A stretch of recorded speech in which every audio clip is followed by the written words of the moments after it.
आप सभी को कार्तिक मास की हार्दिक शुभकामनाएं। नैमिषारण्य तीर्थ में श्री सूत जी ने 88,000 सनकादि ऋषियों से कहा, अब मैं आपको कार्तिक मास की कथा विस्तार पूर्वक सुनाता हूँ, जिसका श्रवण करने से मनुष्य के सभी पाप नष्ट हो जाते हैं और अंत समय में वैकुंठ धाम की प्राप्ति होती है।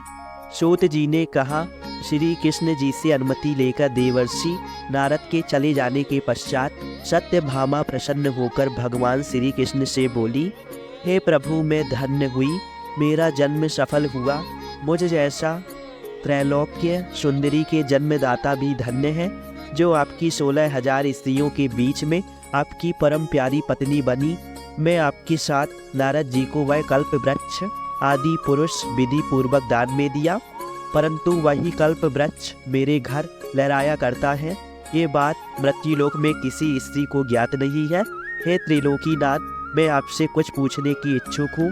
आप मुझे कृपया कार्तिक महात्म्य की कथा विस्तार पूर्वक सुनाइए, जिसको सुनकर मेरा हित हो और जिसके करने से कल्प पर्यंत भी आप मुझसे विमुख ना हो। सूत जी आगे बोले, सत्यभामा के ऐसे वचन सुनकर श्री कृष्ण ने हंसते हुए सत्यभामा का हाथ पकड़ा और अपने सेवकों को वहीं रुकने के लिए कहकर विलास युक्त अपनी पत्नी को कल्प वृक्ष के नीचे ले गए और फिर हंसकर बोले, हे प्रिय, 16,000 नारियों में से तुम मुझे प्राणों के समान प्यारी हो। तुम्हारे लिए मैंने इंद्र और देवताओं से विरोध किया था। हे कांते, जो बात तुमने मुझसे पूछी है उसे सुनो। एक दिन मैंने तुम्हारी इच्छा पूर्ति के लिए गरुड़ पर सवार होकर इंद्रलोक जाकर कल्प वृक्ष मांगा।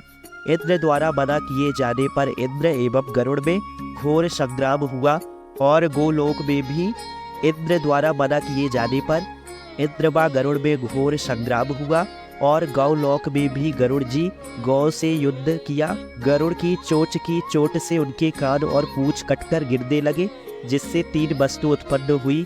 कान से तंबाकू, पूंछ से गोभी और रक्त से मेहंदी बनी।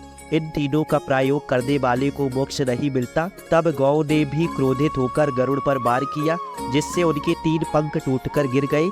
इनके पहले पंख से नीलकंठ, दूसरे से मोर और तीसरे से चकवा चकवी उत्पन्न हुए। हे प्रिय, तीनों का दर्शन करने मात्र से ही शुभ फल प्राप्त हो जाता है। ये सुनकर सत्यभामा ने कहा, हे प्रभु, कृपया मुझे मेरे पूर्व जन्म के विषय में बताइए कि मैंने पूर्व जन्म में कौन कौन से दान, व्रत व जाप नहीं किए हैं। मेरा स्वभाव कैसा था, मेरे जन्मदाता कौन थे और मुझे मृत्यु लोक में जन्म क्यों लेना पड़ा।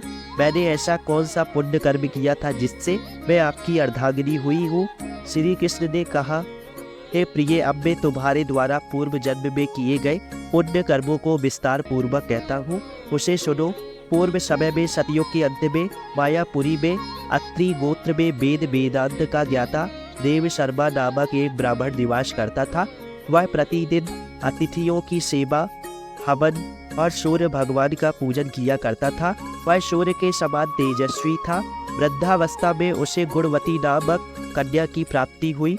उस पुत्रहीन ब्राह्मण ने अपनी कन्या का विवाह अपने ही चंद्र नामक शिष्य के साथ कर दिया। वह चंद्र को अपने पुत्र के समान मानता था और चंद्र भी उसे अपने पिता की भांति सम्मान देता था। एक दिन वे दोनों कुश व सविधा के लिए जंगल में गए। जब वे हिमालय की तलहटी में भ्रमण कर रहे थे, तब उन्हें एक राक्षस आता हुआ दिखाई दिया। उस राक्षस को देखकर भय के कारण उसके अंग शिथिल हो गए और वे वहां से भागने में भी असमर्थ हो गए।